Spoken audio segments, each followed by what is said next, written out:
Hello दोस्तों, कैसे हैं आप। फिर स्वागत है आपका एसएम लॉ क्लासेस में।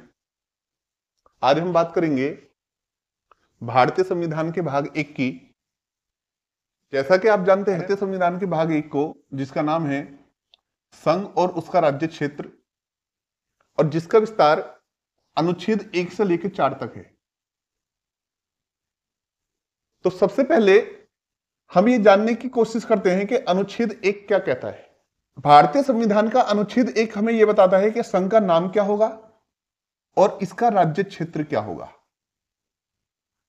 यानी कि जो भारत है, जिसको राज्यों का संघ कहा गया है, इसका नाम क्या होगा और इसका राज्य क्षेत्र कितना होगा। तो इसमें कहा है भारत अर्थात इंडिया राज्यों का संघ होगा। यानी कि जो भारत है वही इंडिया है और जो इंडिया है वही भारत है। कि भारत अर्थात इंडिया राज्यों का संघ होगा। और इसमें कहा कि राज्य और उनके राज्य क्षेत्र जो हैं वो होंगे जो पहली अनुसूची में विनिर्दिष्ट हैं। कि राज्य और उनके राज्य क्षेत्र वे होंगे जो पहली अनुसूची में विनिर्दिष्ट है, यानी कि जो संविधान की पहली अनुसूची में विनिर्दिष्ट है। और जब हम बात करेंगे भारत के राज्य क्षेत्र की, तो भारत के राज्य क्षेत्र में राज्यों के राज्य क्षेत्र, फर्स्ट शेड्यूल में यानी कि प्रथम अनुसूची में विनिर्दिष्ट संघ राज्य क्षेत्र, और अर्जित राज्य क्षेत्र यानी कि जिसको हम एक्वायर्ड करेंगे। तो भारत के राज्य क्षेत्र में क्या क्या आएगा? एक तो राज्यों के राज्य क्षेत्र आएंगे, संघ राज्य क्षेत्र आएंगे, और वो राज्य क्षेत्र आएंगे जिनको जो है अर्जित किया जाएगा। इसी तरीके से हम बात करते हैं भारत के संविधान के अनुच्छेद 2 की। तो भारतीय संविधान का अनुच्छेद 2 कहता है नए राज्यों का प्रवेश या स्थापना। कि जो नए राज्य हैं उनका प्रवेश या स्थापना कैसे होगी। तो इसके लिए सीधा सा बता दिया कि जो नए राज्यों का प्रवेश या स्थापना वो संसद कर सकती है। और संसद कैसे करेगी? विधि बनाकर कर सकती है। यानी कि संघ में नए राज्यों का प्रवेश या उनकी स्थापना जो है वो संसद कर सकती है, संसद के द्वारा की जाएगी। और संसद कैसे करेगी? विधि बनाकर। यानी कि संघ में नए राज्यों का प्रवेश या स्थापना संसद विधि द्वारा कर सकती है। इसी के साथ अगर जो हम बात करें आर्टिकल 2 के की, यानी कि अनुच्छेद 2 के की हम बात करें, तो ये अनुच्छेद जो था ये मूल संविधान में नहीं था, बल्कि इसको 35वें संविधान संशोधन के द्वारा जोड़ा गया था। यह बार बार पूछा जाता है कि अनुच्छेद 2 के जो है ये कौन से संविधान संशोधन के द्वारा ऐड किया गया। तो ये 35वें संविधान संशोधन 1976 के द्वारा 1974 के द्वारा इसको ऐड किया गया था। और इसमें क्या हुआ था कि सिक्किम को जो है सहयुक्त राज्य का दर्जा दिया गया था, लेकिन 36वें संविधान संशोधन अधिनियम 1975 के द्वारा इसको जो है रिपील कर दिया गया। क्योंकि अभी तक सिक्किम को जो है सहयुक्त राज्य का दर्जा दे रखा था, लेकिन 36वें संविधान संशोधन के द्वारा क्या करा कि अब जो ये सहयुक्त राज्य का जो दर्जा दिया था सिक्किम को, ये हटा दिया गया, क्योंकि सिक्किम को पूर्ण राज्य का दर्जा जो है दे दिया गया था। इसी के साथ अगर जो हम बात करें अनुच्छेद 3 की, तो अनुच्छेद 3 कहता है नए राज्यों का निर्माण और वर्तमान राज्यों के क्षेत्रों, सीमाओं या नामों में परिवर्तन। यानी कि नए राज्यों का निर्माण और वर्तमान राज्यों के क्षेत्रों, सीमाओं या नामों में परिवर्तन। कि अगर जो मौजूद राज्य हैं उनके अगर जो नाम में परिवर्तन किया जाना है, उनके क्षेत्र में परिवर्तन किया जाना है, उनके सीमाओं में परिवर्तन किया जाना है, या नए राज्य का निर्माण करना है, तो याद रखना ये सब भी संसद ही कर सकती है। संसद ही नए राज्य का निर्माण कर सकती है, वर्तमान राज्य के क्षेत्रों को घटा सकती है, बढ़ा सकती है, उसका नाम परिवर्तित कर सकती है। और ऐसा संसद जब भी करेगी वो कानून बनाकर करेगी। अनुच्छेद 2 में और अनुच्छेद 3 में मुख्य अंतर यह है कि अनुच्छेद 3 उन राज्यों की बात करता है जो पहले से ही मौजूद हैं, और अनुच्छेद 2 नए राज्यों के प्रवेश या स्थापना की जो है बात करता है। तो क्या कर सकती है कि अनुच्छेद 3 यह कहता है कि संसद की यह शक्ति है कि वो नए राज्य का निर्माण कर सकती है, वर्तमान राज्यों के क्षेत्रों को घटा सकती है, बढ़ा सकती है। यानी कि जो राज्य हैं उनके क्षेत्रों को घटाकर एक नया राज्य बना सकती है, एक राज्य से दूसरे राज्य क्षेत्र को मिला सकती है, उस राज्य से उसके राज्य क्षेत्र को घटा सकती है, उसके नाम में परिवर्तन कर सकती है, उसकी सीमाओं में परिवर्तन कर सकती है। ये सारी पावर किसकी है? ये सारी पावर संसद की है। और संसद ऐसा कैसे करेगी? संसद ऐसा जो करेगी वो कानून बनाकर जो है करेगी।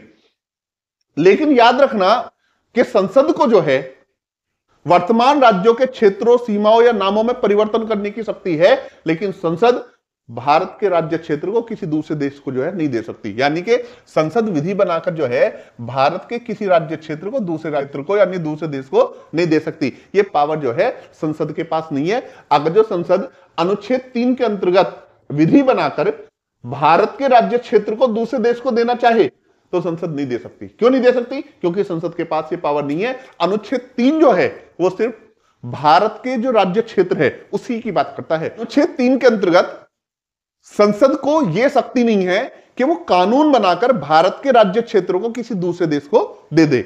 इसके लिए एक वाद आया, इन री बेरुबारी केस आया, और ये 1960 का केस है, रेफरेंस केस था। इसमें क्या था कि जो बेरुबारी क्षेत्र है ये पाकिस्तान को देने की बात थी। तो जब पाकिस्तान को देने की बात थी, भारत में बहुत ज्यादा विरोध हुआ कि हम अपने क्षेत्र को पाकिस्तान को नहीं दे सकते। प्रेसिडेंट ने अंडर आर्टिकल 143 सुप्रीम कोर्ट से इसमें सलाह मांगी कि बताओ इसमें क्या है। तो सुप्रीम कोर्ट ने इसमें कहा था कि भारत के किसी क्षेत्र को दूसरे देश को देने के लिए संविधान में संशोधन करना होगा। यानी कि सुप्रीम कोर्ट ने यह बताया कि अनुच्छेद 3 जो है संसद को यह शक्ति नहीं देता कि वो जो है भारत के राज्य क्षेत्र को किसी दूसरे देश को दे दे। और अगर जो संसद भारत के राज्य क्षेत्र को किसी दूसरे देश को देना चाहती है तो उसके लिए संशोधन करना पड़ेगा। और इसी के लिए 9th अमेंडमेंट लेकर आए, 9वां संविधान संशोधन लेकर आए। इसी के साथ हमारे जो है बांग्लादेश में भी, बांग्लादेश से हमने थोड़ा सा भूमि का ट्रांसफर किया है, तो उसके लिए 2015 में 100वां कॉन्स्टिट्यूशन अमेंडमेंट लेकर आए, यानी कि 100वां संविधान संशोधन जो है लेकर आए। वहीं अगर जो हम बात करें अनुच्छेद 4 की, अनुच्छेद 4 जो है वो ये कहता है कि नए राज्यों का निर्माण आदि अनुच्छेद 368 के अंतर्गत इनको संविधान संशोधन जो है नहीं माना जाएगा।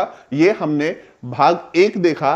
भाग 1 जिसका विस्तार अनुच्छेद 1 से 4 तक था, और जो संघ और उसके राज्य क्षेत्र जिसका नाम है, तो पहला हमने अनुच्छेद 1 में ये देखा संघ का नाम और उसका राज्य क्षेत्र। अनुच्छेद 2 में हमने ये देखा कि नए राज्यों का प्रवेश या स्थापना। अनुच्छेद 3 में हमने ये देखा कि नए राज्यों का निर्माण और वर्तमान राज्यों के क्षेत्रों, सीमाओं या नामों में परिवर्तन। और अनुच्छेद 4 में हमने ये देखा कि अगर जो नए राज्यों का निर्माण किया जाता है तो इसको अनुच्छेद 368 के अंतर्गत इसको जो है संशोधन नहीं माना जाएगा। अब आगे हम नागरिकता को डिस्कस करेंगे। संविधान के भाग 2 को जो नागरिकता के विषय में प्रावधान करता है और जिसका विस्तार अनुच्छेद 5 से लेकर अनुच्छेद 11 तक है। जैसा कि आप जानते हैं कि भारत में संघात्मक शासन है। जनरली जहां पर संघात्मक शासन होता है वहां पर दोहरी नागरिकता होती है, एक केंद्र की और एक राज्य की। लेकिन भारत में संघात्मक शासन होते हुए भी यह भारतीय संविधान की विशेषता है कि यहां पर इकहरी नागरिकता है। हमारे यहां डुअल सिटीजनशिप नहीं है, बल्कि हमारे यहां सिंगल सिटीजनशिप है, इकहरी नागरिकता है। और इकहरी नागरिकता का जो ये प्रावधान है हमने इंग्लैंड के संविधान से लिया है, यानी कि ये हमने ब्रिटिश कॉन्स्टिट्यूशन से लिया है। इकहरी नागरिकता का मतलब यह है कि भारत में व्यक्ति अपने राज्य का नागरिक ना होकर वो भारत का नागरिक होता है। यानी कि चाहे कोई उत्तर प्रदेश का रहने वाला हो, या हिमाचल प्रदेश का रहने वाला हो, या गुजरात का रहने वाला हो, पश्चिम बंगाल का रहने वाला हो, वो ये नहीं कह सकता कि मैं उत्तर प्रदेश का नागरिक हूं, मैं हिमाचल प्रदेश का नागरिक हूं, मैं पश्चिम बंगाल का नागरिक हूं, बल्कि वो सिर्फ यही कहेगा मैं भारत का नागरिक हूं। याद रखना, भारतीय संविधान का भाग 2 जो है ये नागरिकता के विषय में प्रावधान करता है, लेकिन ये नागरिकता के बारे में पूर्ण प्रावधान नहीं करता। भाग 2 जो है नागरिकता के विषय में ये पूर्ण नहीं है, बल्कि अगर जो हमें नागरिकता को सही से समझना है तो इसके लिए हमें भारतीय नागरिकता अधिनियम 1955 जो है पढ़ना पड़ेगा। जैसा कि आप जानते हैं कि भारत का संविधान जो है वो 26 जनवरी 1950 को जो है लागू हुआ था, लेकिन भारतीय संविधान के कुछ प्रावधान 26 नवंबर 1949 ईस्वी को जो है लागू हो गए थे। और वो कौन कौन से अनुच्छेद हैं जो 26 नवंबर 1949 को लागू हो गए थे, इसके विषय में प्रावधान अनुच्छेद 394 में किया गया है। तो इसी तरीके से जो नागरिकता से संबंधित अनुच्छेद हैं, जैसे अनुच्छेद 5, अनुच्छेद 6, अनुच्छेद 7, 8 और 9 इसको जो है 26 नवंबर 1949 ईस्वी को ही लागू कर दिया था। यानी कि जिस दिन भारतीय संविधान बनकर तैयार हुआ था 26 नवंबर 1949 को, तो आर्टिकल 5 से लेकर आर्टिकल 9 तक ये उसी दिन जो है लागू हो गए थे। अब हम बात करते हैं आर्टिकल 5 की, अनुच्छेद 5 की। तो यह कहता है कि संविधान के प्रारंभ पर नागरिकता, यानी कि जब संविधान का प्रारंभ हुआ और जब हम देखते हैं कि 26 जनवरी 1950 को संविधान का प्रारंभ हुआ, लेकिन नहीं, यहां पे जो है ना प्रारंभ 26 नवंबर 1949 ईस्वी को माना जाएगा कि संविधान के प्रारंभ पर नागरिकता, यानी कि 26 नवंबर 1949 ईस्वी को भारत का नागरिक किसे माना जाएगा? तो सीधी सी बात यह कहता है कि प्रत्येक व्यक्ति जिसका भारत में अधिवास है, जिसका यानी कि 26 नवंबर 1949 ईस्वी को जिसका भारत में अधिवास था। अब अधिवास क्या होता है? अधिवास किसी इंसान की वो इच्छा है जिसका एक स्थान पर अनिश्चित समय तक रहने का आशय हो और भविष्य में उस जगह को छोड़ने का कभी आशय ना हो। निवास आदमी का बदलता रहता है, अगर जो निवास बदलेगा फर्क नहीं पड़ेगा, अगर जो अधिवास बदलेगा तो अधिवास से नागरिकता पर जो है फर्क पड़ जाएगा। तो सबसे पहली बात कही कि जो भी ऐसा व्यक्ति जिसका 26 नवंबर 1949 ईस्वी को भारत में अधिवास है और जो 3 शर्तें दी हैं इनमें से कोई भी एक शर्त पूरी करता हो तो वो भारत का नागरिक माना जाएगा। और वो शर्तें कौन सी हैं? कि वो भारत के राज्य क्षेत्र में जन्मा हो, यानी कि उसका भारत के अंदर भारत में अधिवास हो और भारत में जन्मा हो, उसके माता पिता में से कोई भारत में जन्मा हो, और संविधान लागू होने के पहले कम से कम 5 वर्ष से 26 नवंबर 1949 ईस्वी से लगभग 5 वर्ष पहले से वो भारत में जो है मामूली तौर पर रह रहा हो, तो वो व्यक्ति जो है भारत का नागरिक माना जाएगा संविधान के प्रारंभ पर। कौन?